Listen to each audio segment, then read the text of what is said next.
Film की शुरुआत school में पढ़ रहे तीन छात्रों को दिखाते हुए होती है। ये छात्र स्लिट माउथ वुमन नामक औरत ओन्ना के बारे में बात कर रहे होते हैं।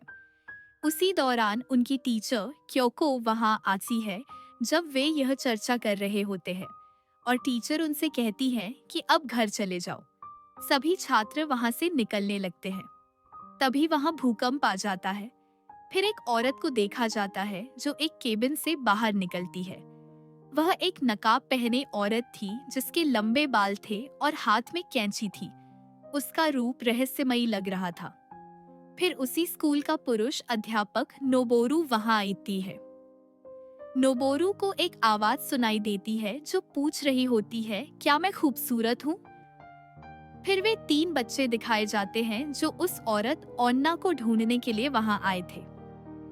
वे बच्चे उसका इंतजार कर रहे होते हैं क्योंकि उन्हें पूरा यकीन होता है कि ओन्ना ठीक 5 बजे यहाँ आएगी। वे आपस में इसी बारे में बात कर रहे होते हैं। तभी ओन्ना वहाँ आती है और तीन बच्चों में से एक को पकड़ ले जाती है। यह देखकर बाकी दोनों बच्चे डर जाते हैं। बच्चे के गुम हो जाने की वजह से स्कूल यह निर्णय करता है कि सभी छात्रों को समूह बनाकर उनके घर तक छोड़ा जाएगा और यह जिम्मेदारी शिक्षकों नोबोरू और क्योको को दी जाती है। एक छात्रा मीका घर जाने के लिए तैयार नहीं होती। जब क्योको उससे कारण पूछती है तो वह छोटी बच्ची कहती है, मेरी माँ हमेशा मुझे सताती है। मेरी माँ गरीब है और अच्छी नहीं है। ये सुनकर टीचर क्योको को गुस्सा आ जाता है। नतीजतन मीका वहाँ से भाग जाती है। फिर क्योको को सोचती है कि मुझे गुस्सा नहीं करना चाहिए था, और करना चाहिए था, और वह भी उसके पीछे दौड़ पड़ती है। इसी दौरान ओन्ना वहां सिद्धि है और मीका को पकड़ लेती है। मीका खुद को बचाने के लिए उसका नकाब हटा देती है। ओन्ना का चेहरा देखकर क्योको डर जाती है। फिर ओन्ना मीका को पकड़ लेती है। इसी समय शिक्षक नोबोरू को फिर वही आवाज सुनाई देती है, क्या मैं खूबसूरत हूँ? आवाज का पीछा करते हुए नोबोरू एक जगह पहुंचते हैं। वहां क्योको बैठी होती है जो परेशान और डरी हुई होती है। क्योको पुलिस को सूचित करती है कि यही औरत ओन्ना है जो बच्चों का अपहरण कर रही है। फिर सीन स्कूल का दिखाया जाता है जहां शिक्षक नोबोरू और क्योको को एक फोटो मिलती है। फोटो में दिख रही लड़की ओन्ना जैसी ही लग रही थी। नोबोरू बताते हैं कि यह फोटो 30 साल पुरानी है। फिर से वही आवाज सुनाई देती है, क्या मैं खूबसूरत हूँ? आवाज का पीछा करते हुए नोबोरू और क्योको एक घर तक पहुंचते हैं। दोनों उस घर में प्रवेश करते हैं। अंदर जाते ही वे देखते हैं कि एक लड़के को ओन्ना ने पकड़ रखा है। ओन्ना उसे मारने ही वाली होती है कि दोनों उसे बचा लेते हैं। क्योको चाकू से वार कर ओन्ना को मार देती है। लेकिन वे देखते हैं कि क्योको ने ओन्ना को नहीं बल्कि उस लड़के की माँ को घायल कर दिया है, जिस लड़के को उन्होंने अभी अभी बचाया था। दरअसल ओन्ना ने उस लड़के की माँ पर जादू कर दिया था। असल में ओन्ना मरी नहीं थी बल्कि जीवित थी और मुक्त हो चुकी थी। ओन्ना दूसरों पर जादू करते समय बहुत खांसती थी। इसके बाद नोबोरू क्योको को एक बड़ा राज बताते हैं। वे कहते हैं, असल में ओन्ना मेरी माँ है जो 30 साल पहले मर चुकी है। फिर सीन 30 साल पहले का दिखाया जाता है जहाँ नोबोरू की माँ ओन्ना की तबीयत ठीक नहीं रहती। उसे बहुत खांसी की बीमारी थी। साथ ही वह मानसिक रूप से भी बीमार थी। मानसिक विकारों से जूझते हुए वह अपने गुस्से पर काबू नहीं रख पाती थी। इसलिए वह अपने तीनों बच्चों को सताती थी। इस कारण उसके 2 बच्चे मर गए। केवल नोबोरू ही जिंदा बचा। उनकी माँ ओन्ना चाकू लेकर नोबोरू को भी मारने बढ़ती है। तभी वह अचानक शांत होकर कहती है, नोबोरू मुझे इस चाकू से मार दो, नहीं तो मैं तुम्हें मार दूंगी।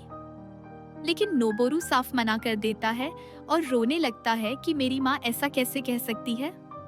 ओन्ना उससे कहती है कि इस चाकू से मेरे गले पर वार करो, लेकिन नोबोरू फिर भी मानने से इनकार कर देता है। नतीजतन ओन्ना का गुस्सा भड़क जाता है और वह नोबोरू को मारने बढ़ती है। अब नोबोरू चाकू से उस पर वार करता है, परिणाम स्वरूप उसकी माँ का चेहरा कट जाता है। वर्तमान समय में देखा जाता है कि नोबोरू को फिर वही आवाज सुनाई देती है और ओन्ना ने एक और बच्चे की माँ पर जादू कर दिया है और ओन्ना बेरहमी से उन 3 बच्चों में से एक को मार डालती है जिसे वह यहाँ लाई थी। वहाँ यह भी देखा जाता है कि मीका को बांध दिया गया है। अब अगली बारी मीका की थी। नोबोरू और क्योको एक घर पहुंचते हैं जिसकी छत लाल रंग से पुती हुई थी। यह ओन्ना का घर था। वहां पहुंचकर नोबोरू को याद आता है कि यह तो हमारा पुराना घर है 30 साल पहले का, और उसने अपनी माँ की लाश भी यहीं छुपाई थी। उसे याद आता है कि माँ ने गले पर वार करने का आदेश दिया था, लेकिन नोबोरू ने गले पर वार करने के बजाय उसके चेहरे को काट दिया था और उसे स्लिट माउथ वुमन बना दिया था, इसलिए वह अब बदला ले रही थी।